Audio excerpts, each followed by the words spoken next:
على محمد وآل محمد وعجل فرجهم. أعوذ بالله من الشيطان الرجيم. بسم الله الرحمن الرحيم. تبارك الذي بيده الملك وهو على كل شيء قدير، الذي خلق الموت والحياة ليبلوكم أيكم أحسن عملا وهو العزيز الغفور، الذي خلق 7 سماوات طباقا ما ترى في خلق الرحمن من تفاوت فارجع البصر هل ترى من فطور ثم ارجع البصر كرتين ينقلب إليك البصر خاسئا وهو حسير، ولقد زينا السماء الدنيا بمصابيح وجعلناها رجوما للشياطين وأعتدنا لهم عذاب السعير، وللذين كفروا بربهم عذاب جهنم وبئس المصير. إذا ألقوا فيها سمعوا لها شهيقا وهي تفور تكاد تميز من الغيظ، كلما ألقي فيها فوج سألهم خزنتها ألم يأتكم نذير، قالوا بلى قد جاءنا نذير فكذبنا وقلنا ما نزل الله من شيء إن أنتم إلا في ضلال كبير، وقالوا لو كنا نسمع أو نعقل ما كنا في أصحاب السعير، فاعترفوا بذنبهم فسحقا لأصحاب السعير. إن الذين يخشون ربهم بالغيب لهم مغفرة وأجر كبير. صدق الله العلي العظيم. اللهم صل على محمد وآل محمد وعجل فرجهم.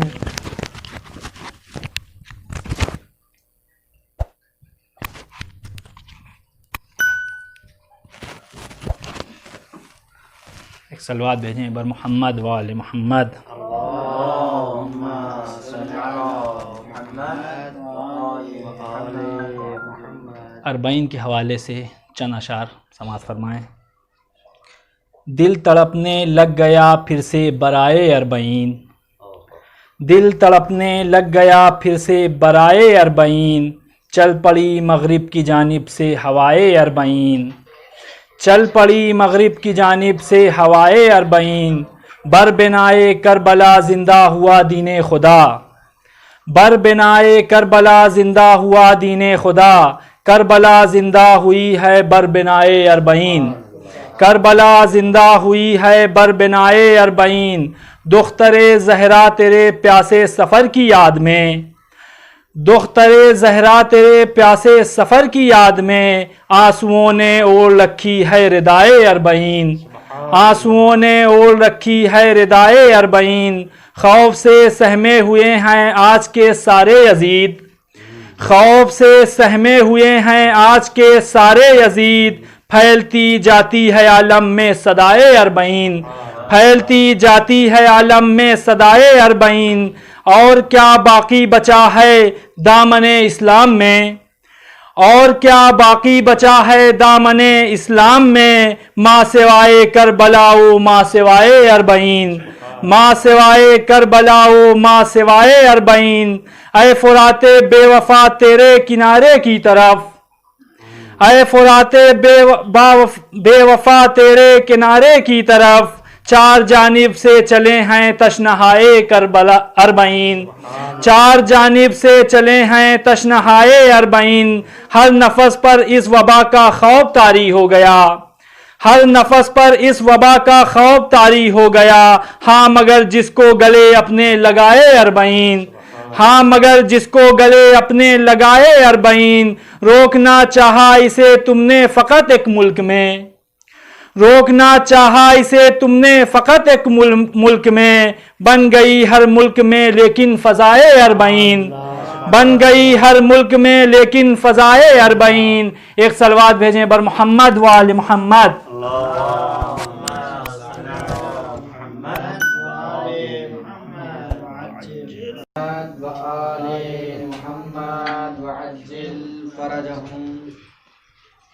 فاتحہ۔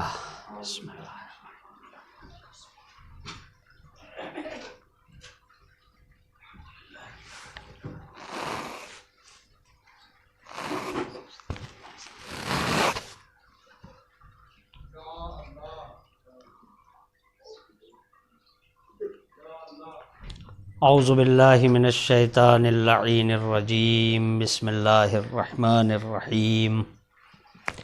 الحمد للہ الذی کان موجودا قبل حدوث الاشیاء ویبقى بعد فناء الاشیاء، تفردا بالاولیت والقدم ووسم كل شيء ما أداء بالفناء والعدم،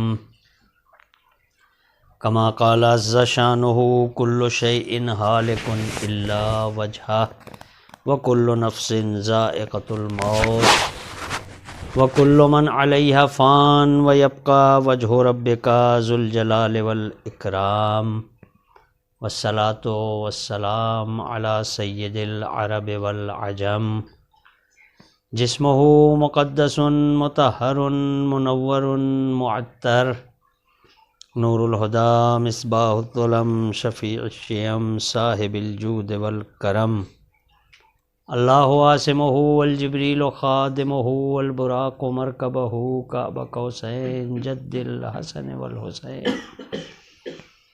مولانا و مولا الثقلین سیدنا المؤجد بشیرنا المسدد نذیرنا المؤید المصطفى الامجد المحمود الاحمد ابی القاسم محمد، اللہم صل علی محمد وآل محمد وعجل فرجهم، وعلى اہل بیتہ الطیبین الطاہرین المعصومین المظلومین ولعنۃ اللہ علی اعدائہم اجمعین، اما بعد فقد قال امامنا السجاد علیہ الصلاۃ والسلام: اعطینا ستا وفضلنا بسبع، اعطینا العلم والحلم والسماحة والشجاعة والمحبة في قلوب المؤمنین، صلوات بر محمد و آل محمد۔ اللہم صل علی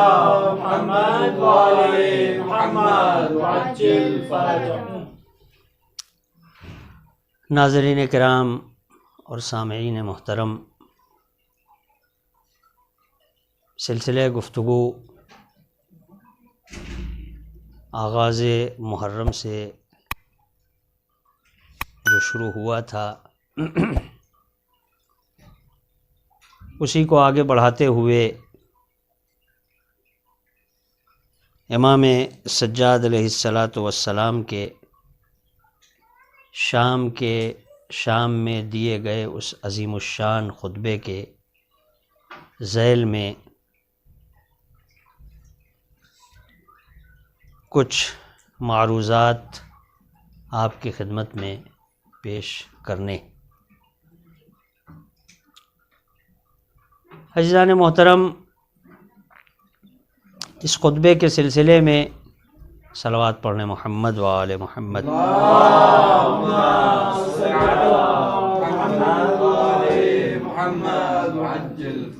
اس خطبے کے سلسلے میں جو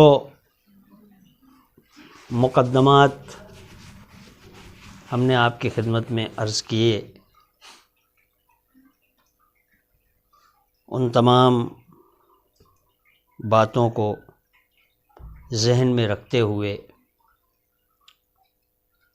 آئندہ کی گفتگو آپ کے سامنے پیش ہونی۔ امام فرماتے ہیں: اعطینا ستن، خداوند تعالیٰ نے ہم کو عطا کیا ہے، 6 چیزیں، جن میں سب سے پہلے العلم والحلم والسماحۃ والفصاحۃ والشجاعۃ والمحبۃ فی قلوب المؤمنین۔ خدا نے ہم کو علم عطا کیا ہے، حلم عطا کیا ہے، بزرگی عطا کی ہے، فصاحت اور بلاغت عطا کی ہے، شجاعت عطا کی ہے، اور مؤمنین کے قلوب میں ہماری محبت کو رکھا ہے۔ خطبے کے ایک ایک جملے ایک مکمل تقریر ہے۔ امام نے جن حالات میں یہ جملے اور یہ خطبہ آپ نے ارشاد فرمایا وہ میں پہلے بیان کر چکا ہوں۔ علم کے موضوع تک میں اپنے ناظرین اور سامعین کو لے کر آیا، اور آج علم کے باب کو بھی بند کرتے ہوئے حلم اور سماحت اور شجاعت کی طرف اگر وقت رہا تو آپ کی خدمت میں کچھ معروضات عرض کیے جائیں گے۔ عزیزان محترم، امام نے فرمایا خدا نے ہم کو علم عطا کیا ہے، علم کی بنیاد پر آپ نے فخر کیا ہے۔ بہت سی باتیں علم کے موضوع پر جو مجھے بیان کرنی تھی میں چھوڑتے ہوئے صرف ایک گوشے کی طرف اشارہ کرتے ہوئے میں علم کی طرف چلا جاؤں گا۔ امیر شام مدینے آتا ہے، آنے کے بعد تمام لوگوں کو احضار کرتا ہے، اور جو کچھ اسے ان لوگوں سے کہنا تھا وہ کہہ چکتا ہے، اور اس کے بعد پھر کہتا ہے کہ ہمارے پاس حسن نہیں آئے۔ توجہ کیجئے گا، وہ کہاں ہیں آخر؟ کسی نے کہا کہ وہ اپنے بابا کے باغات میں اس وقت ہوں گے جو مدینے سے باہر ہیں۔ اب یہ تاریخ ہماری نہیں ہے، لیکن ایک قاعدہ ہے، ایک کلیہ ہے کہ فضیلتیں وہ اچھی لگتی ہیں جو دشمن کے منہ سے بیان ہو۔ لہذا مورخ نے لکھا کہ معاویہ نے، امیر شام نے یہ کہا کہ آج حسن کو میں اپنے پاس نہ بلا کر میں اس کے پاس جا رہا ہوں، اور اپنے پورے لاہو لشکر کے ساتھ وہ نکلا اور اس باغ کے قریب پہنچا جہاں امام حسن علیہ السلام تشریف فرما تھے۔ دل چاہتا ہے ایک جملہ آپ کی خدمت میں پیش کروں۔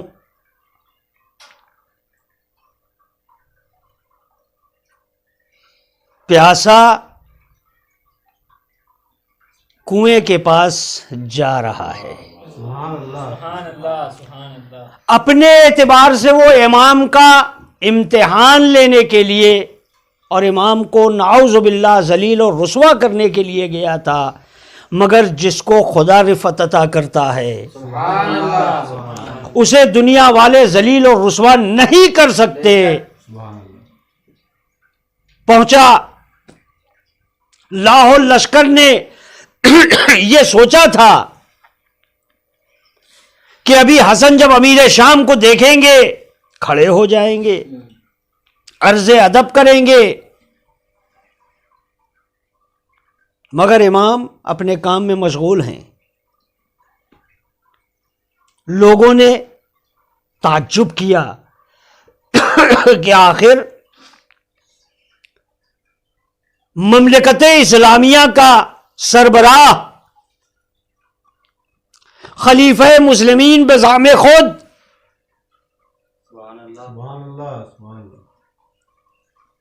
مگر امام حسن نے کوئی توجہ نہیں دی. امیر شام بھی بڑا چالاک تھا. اس نے سوچا کہ یہ بے عزتی میں اپنے لاہو لشکر والوں کے سامنے ہوتے ہوئے اس کو کیسے عزت میں بدلا جائے. اسے شاید یہ نہیں معلوم کہ بے عزتوں کو عزت راس نہیں آتی ہے. آگے بڑھا. آگے بڑھ کے امام حسن کو سلام کرتا ہے. حکم شریعت کے مطابق آپ نے جواب دیا اور آتے ہی وہ کہتا ہے اے حسن تو ہمارے پاس نہیں آئے.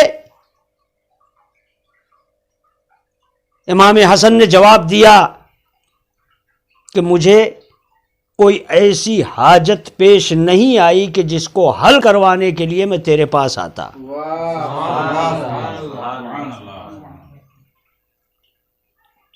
اس لیے کہ میری ساری حاجتیں میرا خدا پوری کر دیتا ہے. میں دنیا والوں کے سامنے کیوں جاؤں؟ کہا اچھا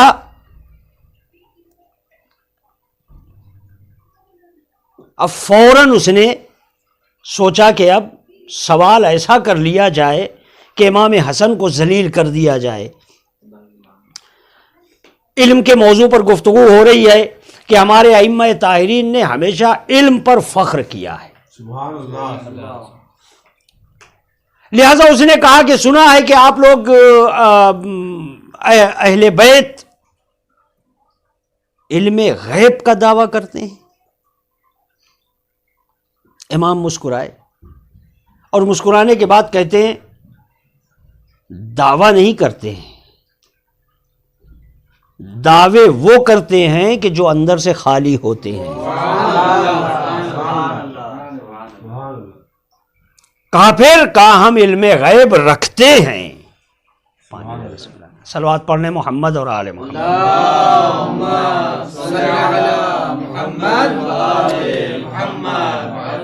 ہم علم غیب رکھتے ہیں.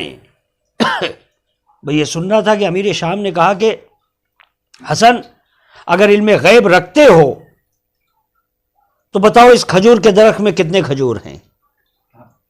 اس نے اپنے اعتبار سے تو ایسا سوال پوچھا تھا کہ اگر کوئی عام آدمی ہوتا تو یقیناً وہ گھوم جاتا. سبحان اللہ. اس نے یہ سوچا کہ ایسا سوال کر لو کہ حسن کے پاس جواب نہ ہو اور ابھی تک جو بار بار میری بے عزتی ہو چکی ہے سبحان اللہ. اس کا کچھ نہ کچھ جبران ہو جائے. سبحان اللہ. بس اس نے سوال کیا اے حسن بتاؤ اس کھجور کے درخت میں کتنے کھجور ہیں. آپ نے پلٹ کر کہا اس کھجور کے درخت میں 600 کھجور ہے. سبحان اللہ. چونکا اور اس کے بعد جو لشکر والے آئے تھے ان سے کہا جتنی کھجوریں ہیں سب توڑ لی جائیں اور سب کو گنا جائے. سبحان اللہ. اب سارے لشکر والے لگ گئے اور ساری کھجوریں توڑ لی گئیں. اب گننا شروع کیا. توجہ چاہتا ہوں عزیزو. گننا شروع کیا 1 2 10 50 100 200 600. کہا معافی چاہتے ہیں یہ تو 600 ہے. امیر شام کہتا ہے کچھ کم کرو کچھ زیادہ کرو کچھ ادھر ادھر کرو. کہا ذل سبحانی ہم نے آپ ہی کا نمک کھایا ہے. آپ کے کہنے سے پہلے کم بھی کیا زیادہ بھی کیا مگر کم یا زیادہ کرنے کے بعد جب گنتے ہیں تو 600 ہی نکلتی ہے. جب گنتے ہیں تو 600 ہی نکلتی ہے. بس امام مسکرائے. کہا کہ سنو تمہارے کمی کرنے یا زیادتی کرنے سے ہمارے قول بدلا نہیں کرتے. توجہ عزیزو، ابھی میں نے نتیجہ نہیں دیا تمہارے کم کرنے سے یا زیادہ کرنے سے، جو میں نے کہہ دیا ہے اس میں کمی زیادتی نہیں ہو سکتی۔ کہا حسن کیوں کہہ رہے ہو ایسا؟ کہا اس لیے کہہ رہا ہوں، توجہ عزیزو، کہا تم نے گنا تو تھا نہیں، بس عزیزو میں نتیجہ دینے جا رہا ہوں، کہا تم نے گنا تو تھا نہیں، تم نے ایسے ہی کہہ دیا؟ کہا کہہ تو دیا ہم نے اور گنا بھی نہیں۔ توجہ عزیزو، کہہ تو دیا میں نے، گنا بھی نہیں ہم نے۔ کیوں؟ اس لیے کہ، توجہ عزیزو، اس لیے کہ ہم کن فیکون کے نمائندے ہیں۔ ہم لوگ گنا نہیں کرتے ہیں، جو زبان سے کہہ دیں گے وہ ہو جائے گا۔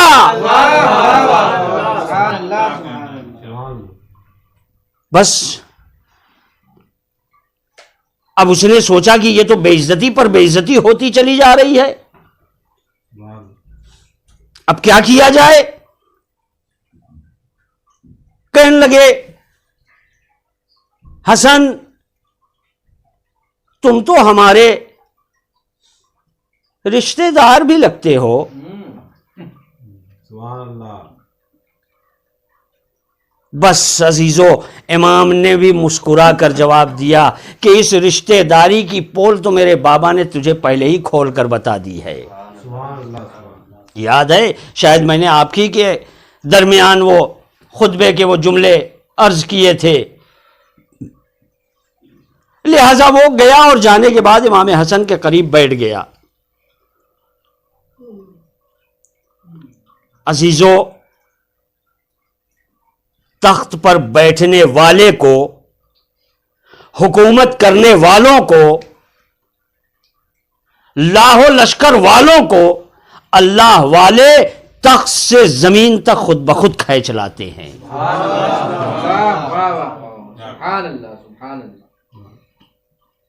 اور اس کے بعد امام نے کہا سنو امیر شام، ہم علم غیب رکھتے ہیں، ہم علم لدنی رکھتے ہیں، ہم دنیا والوں کے سامنے زانو ادب طے نہیں کرتے ہیں، ہم وہاں سے علم لے کر آتے ہیں، لہذا کبھی میدان علم میں ہمارا امتحان نہ لینا۔ اور اس کے بعد امام حسن علیہ السلام وہاں سے اٹھے اور اٹھ کر بیت الشرف تشریف لے آئے۔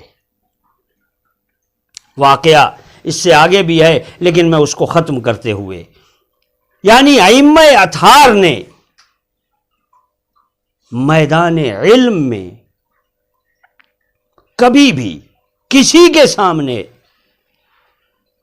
نہ سکوت اختیار کیا ہے نہ پیچھے ہٹے۔ اور آج ایک دوسرے امام کے اس جملے کی طرف آپ کو لے کر چل رہا ہوں، اعطینا العلم والحلم، خدا نے ہم کو علم عطا کیا ہے۔ یہ بھی اگر اس کو بھی دیکھیے، آپ اس جملے کو بھی دیکھیے تو اس جملے میں بھی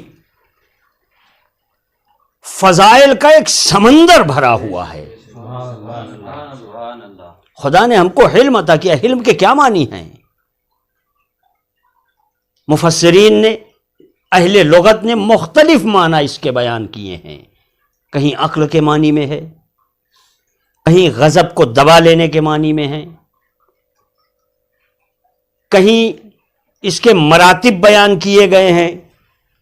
علم دو طرح کا ہوتا ہے، ایک علم اخلاقی ہے، ایک علم عرفانی ہے۔ علم اخلاقی یعنی ہم پر کوئی احسان کرے ہم اس کا شکریہ ادا کر دیں، یہ علم اخلاقی ہے۔ علم عرفانی اس سے بلندتر ہے۔ اس کی مثال میں آپ کی خدمت میں عرض کروں، رسول خدا تشریف لے آئے، عرب بدوؤں کے درمیان، جاہلوں کے درمیان۔ یہ جملہ بھی عجیب و غریب ہے کہ ہم عربوں کو جاہل اور بدو کہا کرتے ہیں، خدا شاہد ہے ان سے بڑا پڑھا لکھا کوئی نہیں تھا. ان کے لکھے ہوئے قصیدے، ان کے کہے ہوئے قصیدے خانہ کعبہ پر معلق کیے جاتے تھے. گھوڑوں کی ٹاپوں کے نشان کو دیکھ کر وہ گھوڑوں کی نسلیں بتایا کرتے تھے. یہ جاہل نہیں تھے، یہ ابو جہل تھے. جاہل اسے کہتے ہیں کہ جو نہ جانتا ہو، ابو جہل اسے کہتے ہیں جو جان کر نہ جاننے کی ایکٹنگ کرتا ہو. اب رسول آئے، جنگلیوں کو انسان بنایا، انسانوں کو مسلمان بنایا. مسلمانوں میں کسی کو سلمان، کسی کو ابوذر، کسی کو مقداد بنایا. اب بتائیے رسول جب اس معاشرے میں آیا اور آنے کے بعد اس نے جب انسانیت سازی کی تو اب ہونا تو یہ چاہیے تھا کہ لوگ رسول کا احترام کرتے، ان کی باتوں کو مانتے، مگر راستے میں کانٹے بچھائے گئے، پتھر مارے گئے، دیوانہ اور مجنوں کہا گیا. ان سب کے باوجود رسول خاموش ہے. یہ حلم ہے، اسے حلم کہا جاتا ہے. حلم کے ایک معنی اور بیان ہوئے، وہ یہ کہ آپ کسی پر احسان کر رہے ہوں اور وہ احسان کا بدلہ احسان سے نہ دے کر ظلم کے ذریعے دے رہا ہو. آئیے آپ لوگ صلوات پڑھ لیں محمد اور آل محمد.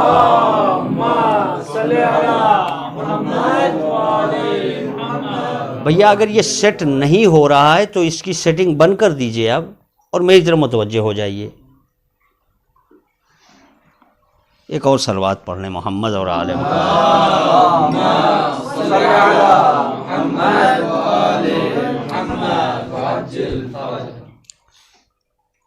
ہم کو حلم عطا کیا خدا نے. حلم کے متعدد معنی. ایک معنی یہ کہ احسان کا بدلہ احسان سے نہ دے کر ظلم کے ذریعے احسان کا بدلہ دیا جائے. آئیے حدیث قصہ ہی پڑھ لیتے ہیں. حدیث قصہ میں ایک جملہ ہے، انی ما خلقت سماء مبنیہ ولا ارضا مدحیہ ولا قمرا منیرا ولا شمسا مضیہ ولا فلکا یدور ولا بحرا یجری ولا فلکا یسری الا فی محبت ہؤلاء الخمسہ. یہ زمین، یہ آسمان، یہ چاند، یہ ستارے، یہ دریا، یہ ہوا، یہ فضا، یہ جتنی بھی چیزیں ہیں یہ سب کے سب خلق ہوئی ہیں ان پنجتن پاک کے صدقے میں.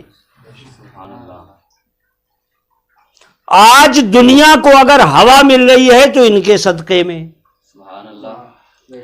آج اگر ان کو چاند، سورج، ستاروں کی گرمی، روشنی مل رہی ہے تو ان کے صدقے میں. ہونا تو یہ چاہیے تھا کہ ساری دنیا اہل بیت کی محب بن جاتی، مگر اکثریت اہل بیت کے در سے دور ہے اور ائمہ طاہرین کو چاہیے یہ تھا کہ وہ خدا سے کہتے اے میرے پروردگار جو ہم کو مان رہے ہیں ان کو نعمتیں دے. توجہ، جو ہم کو قبول کر رہے ہیں ان کو نعمتیں دے اور جو ہمیں نہیں قبول کرتے ان سے نعمتیں سلب کر لے. مگر اہل بیت ہیں حلیم. حلم کا تقاضا یہ ہے کہ اگر دشمن بھی آئے تو اسے نعمتوں سے محروم نہ کیا جائے. یہ حلم کا تقاضا ہے کہ اگر دشمن بھی ہے تو اس سے نعمتوں کو سلب نہ کیا جائے. ٹھیک ہے تم ہمیں نہیں مانتے، تم ہمیں قبول نہیں کر رہے ہو، لیکن حلیم انسان وہ ہے کہ جو اپنے دشمنوں کو پانی نہیں دودھ سے سیراب کرتا ہے۔ مولا کائنات علی بن ابی طالب علیہ الصلوۃ والسلام کوفے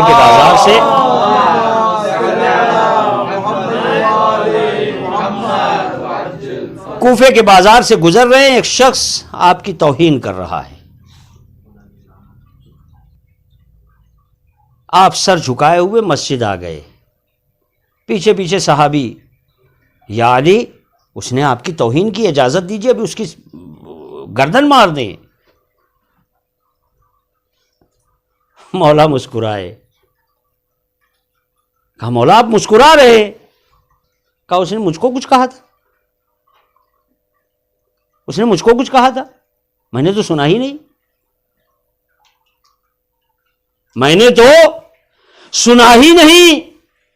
یہ حلم، اسے حلم کہتے ہیں عزیزو۔ وہ دنیاوی بادشاہ اور سلاطین ہوتے ہیں کہ جو گھروں میں گھس کے جستجو کرتے ہیں، اور یہ الہی نمائندے ہیں کہ جو اپنے کان سے بھی سنتے ہیں تو درگزر کر دیتے ہیں۔ صلوات بر محمد و آل محمد۔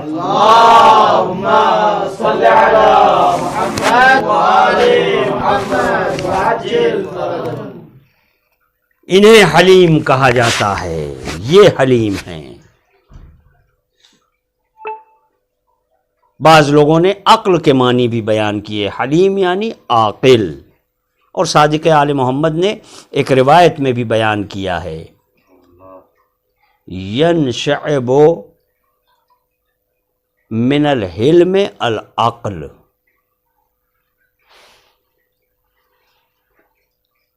ومن العقل العلم، ومن العلم الرشد۔ پوری روایت ہے، ایک طویل روایت ہے کہ جس میں آپ نے بیان کیا ہے۔ اب دامن وقت میں اتنی گنجائش نہیں ہے کہ میں یہاں عقل کی طرف جاؤں اور کچھ بیان کروں۔ عزیزان محترم، اگر اہل بیت اطہار کی زندگی کو آپ دیکھیے تو اہل بیت اطہار تو حلم کی اس منزل پر ہیں کہ جہاں کوئی پہنچ ہی نہیں سکتا ہے۔ آپ نے جن کی تربیت کر دی ہے ان کے حلم کو اگر آپ دیکھیں، مالک اشتر شیر علی، علی کا شیر، ایک مرتبہ بازار سے گزر رہے تھے، ایک شخص نے گندے ٹماٹر کھینچ کر آپ کے اوپر مارے۔ وہ پہچانتا نہیں تھا کہ یہ مالک اشتر ہیں۔ ہوتے ہیں کہ نہیں ہوتے؟ ہمارے ہاں بھی ہوتے ہیں اس قسم کے دیوانے، اگر آپ دیکھیے ہیں بزرگوں کی توہین کرنے والے، ہمارے معاشرے میں بھی بہت سے مل جائیں گے آپ کو۔ یہ تو ماں باپ کی تربیت ہوتی ہے کہ وہ کس طرح سے تربیت کرتے ہیں، بزرگوں کی عزت کرنا سکھاتے ہیں یا بزرگوں کی توہین کرنا سکھاتے ہیں۔ لہذا مالک اشتر ایک مرتبہ انہوں نے گھوم کر دیکھا، اور دیکھنے کے بعد سر جھکایا اور سیدھے چل پڑے۔ اتنے میں مؤذن نے اذان دی، آپ مسجد گئے، آپ نے مسجد ہی میں اپنے لباس کو پاک کیا، پاک بمانی صاف کیا، اور نماز میں مشغول ہو گئے۔ نماز ختم ہو گئی، اس کے بعد پھر آپ نے ہاتھوں کو اٹھا دیا، اے میرے پروردگار، اگر اس نے جان بوجھ کر کیا ہے تو میں اسے معاف کرتا ہوں، تو بھی معاف کر دے۔ یہ علی کے چاہنے والے ہیں، یہ علی کے غلام ہیں، اور اگر یہ نہیں جانتا ہے تو ویسے ہی اسے معاف کر دے تو۔ اتنے میں وہ بھاگا بھاگا آتا ہے مسجد میں، اور آنے کے بعد جناب مالک کے قریب آ کر کھڑا ہوتا ہے، مگر تھر تھر کانپ رہا ہے۔ اور آنا ایک بات کہتا ہے مجھے معاف کر دیجیے کہ میں نے آپ کو پہچانا نہیں تھا. جناب مالک مسکرا کے کہتے ہیں کہ تو نے کیا کیا ہے؟ اللہ اکبر، اللہ اکبر، تو نے کیا کیا ہے؟ کہا میں نے آپ کے شان میں گستاخی اور جسارت کی ہے. کہا مجھے تو نہیں پتا کہ تو نے میرے ساتھ جسارت اور گستاخی کی ہے. یہ ہے علی کا چاہنے والا. مجرم جب جرم کر کے نادم ہو تو اسے مزید مجرم نہ بناؤ، اسے مزید مجرم نہ بناؤ، اسے شرمندہ نہ کرو. یہ ہیں تعلیمات آل محمد. اے کاش، اے کاش انہی تعلیمات کو دنیا والوں نے سمجھا ہوتا تو اہل بیت کے ساتھ وہ سلوک نہ کرتے کہ جو کیا گیا ہے. اے سوگوارو، 40 کا دن گزر چکا ہے، شام 40 آ گئی. سوگوارو آج دن بھر آپ نے جناب سیدہ کو پرسہ دیا ہے.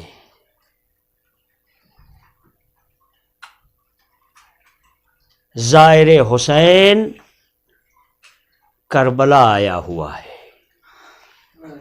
سوگوارو ایک گوشے 40 سے متعلق آپ کی خدمت میں عرض کر کے اور زحمت تمام کر دینی ہے.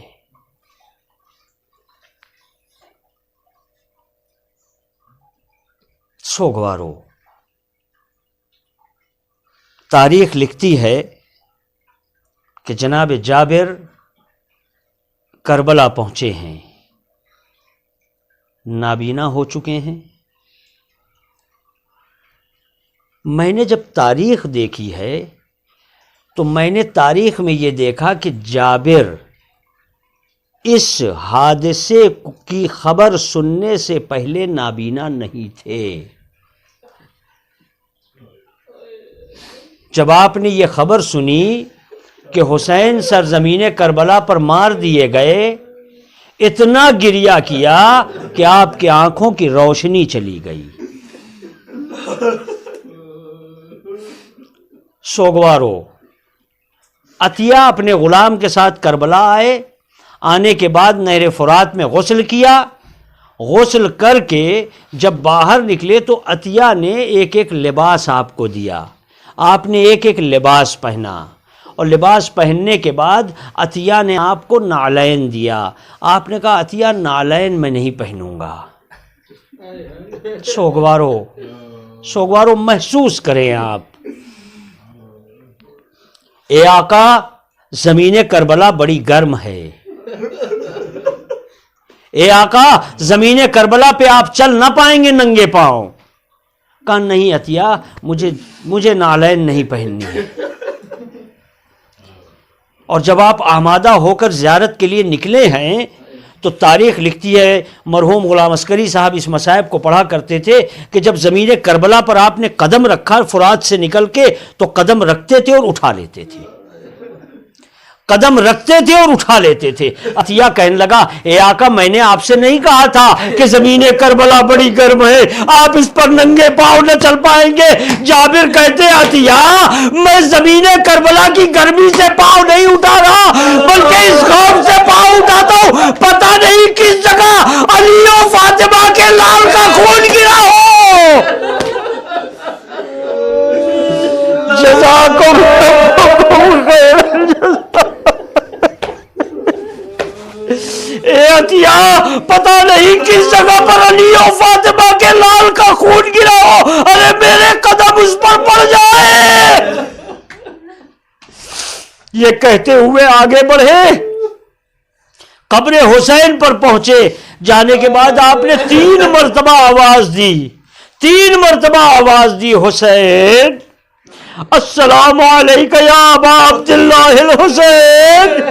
جب 3 مرتبہ جواب نہ آیا، ایک مرتبہ کہتے ہیں اے حسین، کبھی آج تک ایسا نہیں ہوا میں نے سلام کیا ہو اور تم نے مجھے جواب نہ دیا ہو.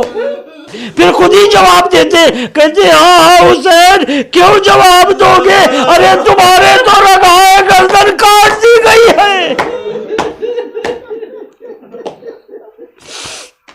یقیناً صبح سے آپ گریا کر رہے ہیں، میں نہیں کہوں گا کہ آپ تھک گئے ہوں گے،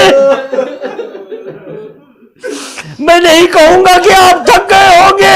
ارے آپ کی نگاہ میں جناب زینب کا گریا ہے، آپ کی نگاہ میں امام سجاد کا گریا ہے، ارے ہم کیسے تھکیں گے؟ بس سوگوارو، ابھی جناب حبیب گفتگو کر ہی رہے تھے کہ ایک مرتبہ قبر حسین ہلنے لگی، قبر حسین ہلنے لگی۔ اے جابر میں مصائب چھوڑتا ہوا مختصر کرتا ہوا آپ کی خدمت میں عرض کر رہا ہوں، اے جابر ذرا جلدی میری قبر سے دور ہو جاؤ۔ مولا کیا کوئی گستاخی ہو گئی؟ نہیں جابر، گستاخی نہیں ہوئی، بلکہ میری بہنیں، ارے میری بہنیں سرزمین کربلا پہ وارد ہو گئی ہے۔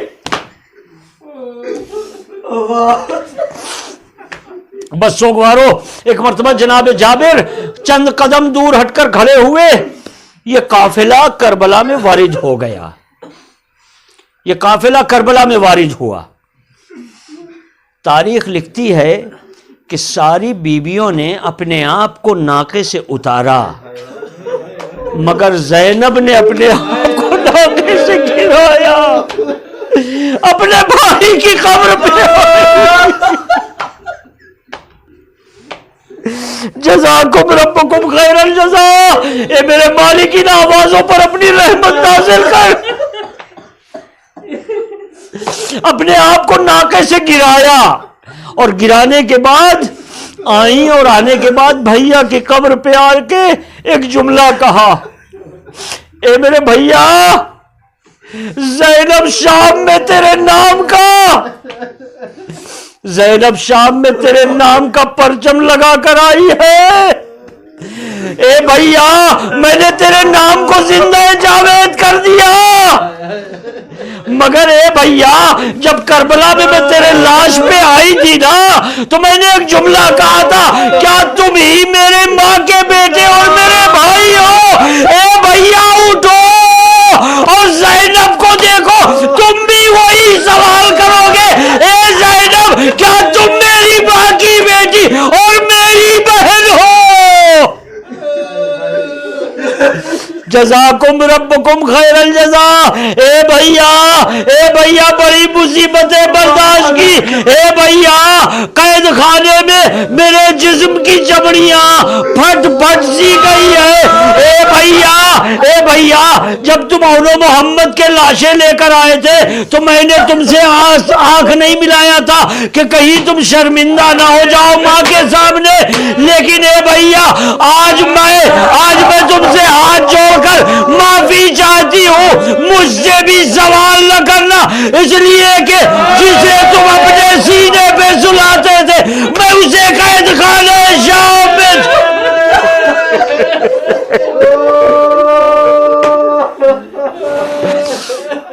بس آخری جملہ اور زحمت تمام سوگوارو، آپ نے گریہ کیا، مصائب ختم ہو گئے۔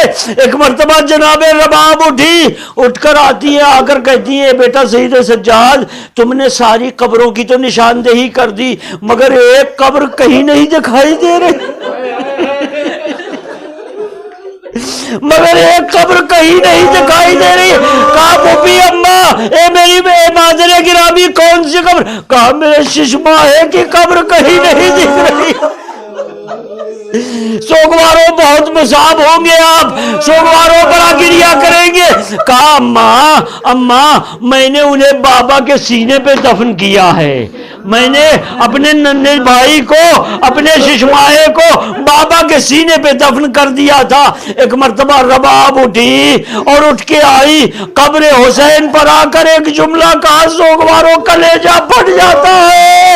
ایک جملہ کہا، اے میرے والیوں وارث مجھے معاف کر دینا، جو بچہ میرے سینے پہ سوتا تھا آپ نے اپنے سینے پہ سلا لیا، مگر جو بچی آپ کے سینے پہ سوتی تھی ارے میں اسے شام میں چھوڑا ہے۔ اے میرے والیوں،